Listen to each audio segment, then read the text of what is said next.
This is the Dollemore Daily, and I'm Jesse Dollemore.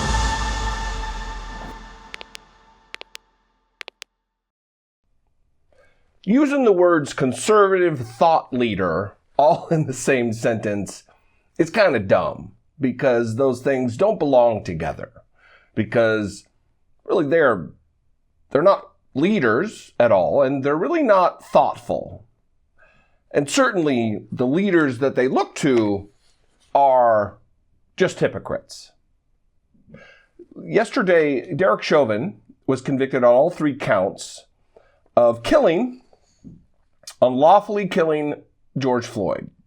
The footage of which we've seen countless times, maybe, depending on what business you're in.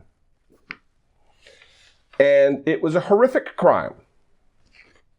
There was malice involved. Disinterest for the well-being of a citizen he was charged with serving and protecting. Derek Chauvin, killing George Floyd. And yesterday, after the verdict, conservatives lost their collective minds on Twitter, reacting really in no surprising fashion. And I want to read some of these reactions and also play a couple of clips of video.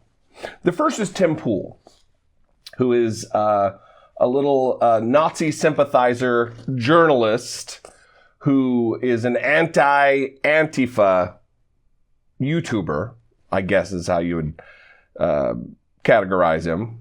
We all know what's going on underneath the beanie, by the way, Timmy. We know what's going on under there. Just let it shine, brother. He tweeted yesterday, cops need to resign en masses. Not en masse, en masses now.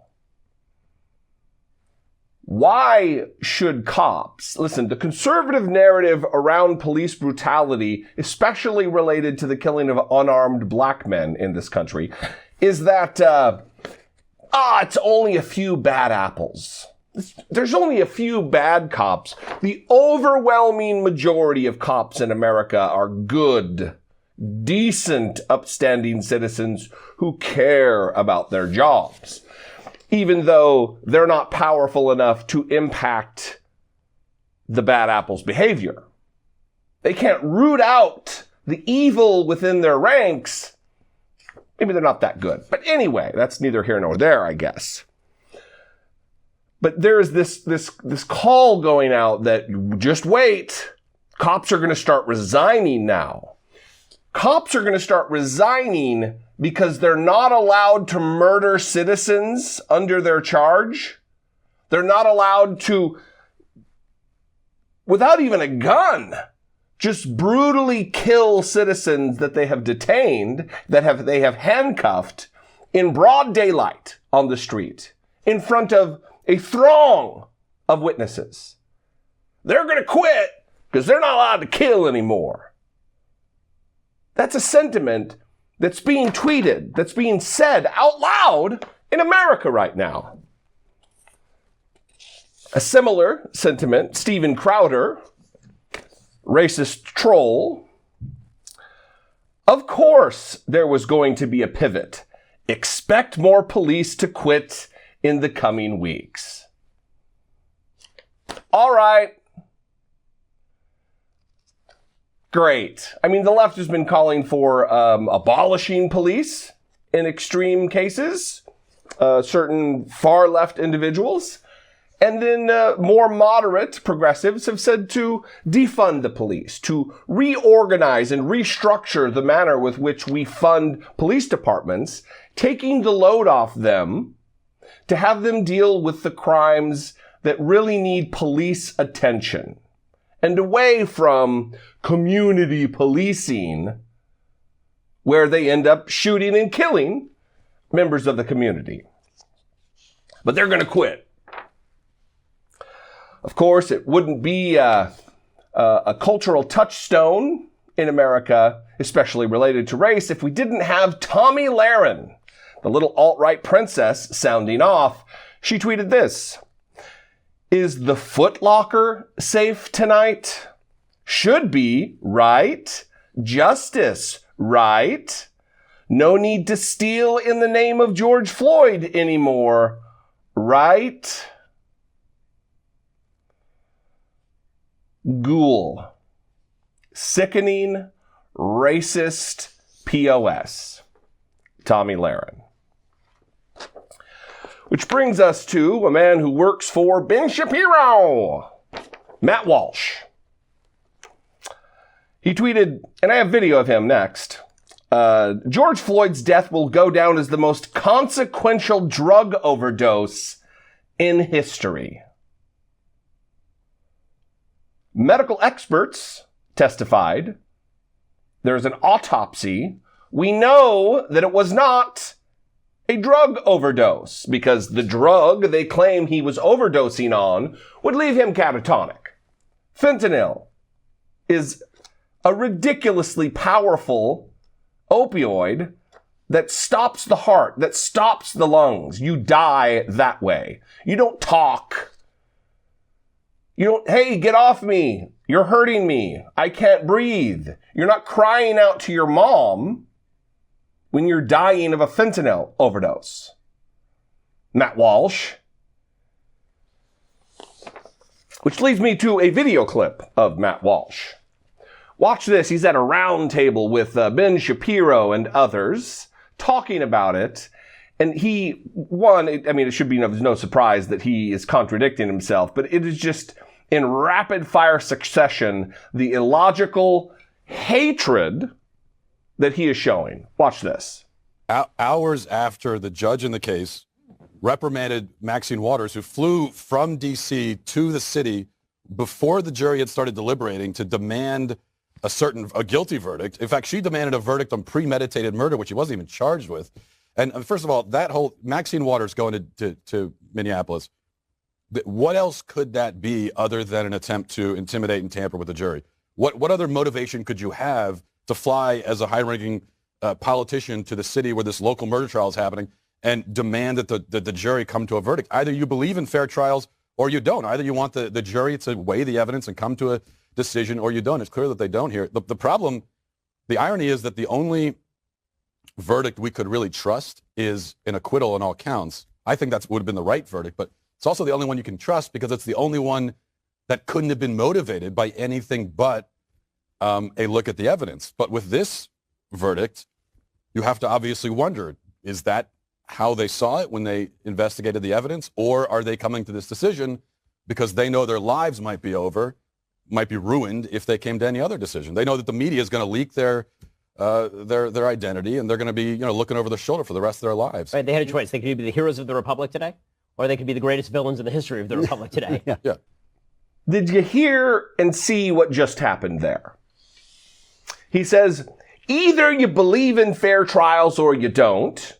Either you want justice to weigh, the jury to weigh the evidence and come to a decision or you don't. It's clear they don't here. Well, a jury of his peers, Derek Chauvin's peers, did weigh the evidence. A diverse jury, diverse in gender, diverse in race. They heard all the evidence. They listened to all of the experts. They saw the prosecution and the defense put on the best trials they could.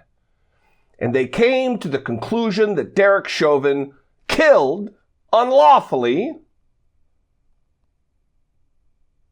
George Floyd. But then he goes on to say, completely contradicting what he just said, the problem, the irony, is that the only verdict we could really trust is an acquittal on all counts. How is that the only verdict we could trust if you want the jury to weigh the evidence and you trust in the justice system, Matt Walsh? It's only the only one you can trust because it's the only one that couldn't have been motivated by anything but a look at the evidence. We watched George Floyd murdered on camera. For nearly 10 minutes, Derek Chauvin crushed his neck, choking him. We watched it. There was almost little need for a trial. Matt Walsh. You presumably also saw it. So you must believe that's part and parcel to the work of a police officer to kill unarmed, not resisting citizens who have been convicted of no crime. You want cops to be a vigilante force running throughout the countryside, doing justice as they see fit. You are human garbage, Matt Walsh. Which leads us to his boss, Ben Shapiro. I'm Ben Shapiro. Little Ben Shapiro said that it is fully insane that the President of the United States seeks to address the nation in the aftermath of individual criminal justice cases, but this is the new normal and has been since Ferguson. Completely discounting the cultural effect that this had on not just the United States of America, but the world. There was an uprising this summer. And it is insane, apparently, for Joe Biden to address the nation that is in emotional upheaval over this singular incident that ultimately led to this police officer being put on trial. He wasn't the only one, though. Kayleigh McEnany. Kayleigh McEnany had the temerity to say this when asked a question. Kayleigh, I'd like to come to you first on this. And just a reminder, we just heard this week defense attorney Eric Nelson calling to moving the judge for a mistrial because of Representative Maxine Waters' comments, saying that a reasonable person could expect that it was threatening the sanctity of the jury process, that it could in fact be witness intimidation, to which Judge Cahill replied, I'll give you that you just provided potentially a reason on appeal for this entire trial to be overturned. So what's the difference now, especially when we have the president weighing in? You're exactly right. And we heard Judge Cahill go on to caution elected officials and say, I urge you not to weigh in just hours before or half a day before the president himself weighs in. Look, I'm glad he at least waited until the jury was sequestered. Right. But I think that the country is such a tinderbox right now, especially Minneapolis. There's so much hurt, so much pain. And I think it's the role of the president of the United States to stay back, to not inflame the tensions. I like that he called the family of George Floyd. President Trump did too, but it's such a tinderbox moment, and I think he should have just reserved comment and said he's praying for the family, as we all are. Biden shouldn't inflame tensions? Biden should just step back, just like President Trump did. President Trump was gassing peaceful protesters a block away from the White House and then carting over a Bible to wave in front of a church, a Bible that wasn't his, in front of a church he didn't go to. But yeah, Biden should act a little more like Trump in that respect. More metered, more respectful, less inflaming of tensions. Insisting that football players, those son of a bitches, should be fired for peacefully, silently protesting the very thing that we're talking about here. Police brutality and the death of black men at the hands of police in America. Kayleigh McEnany. Trash.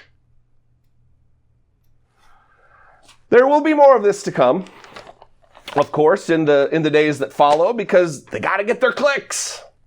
They've got to inflame the culture war because they are trolls. They have no end that they are looking toward. Only to inflame the base. That's all they care about. They don't care about bettering the nation. They don't care about making things safer on the streets. They don't care about the divisions that exist.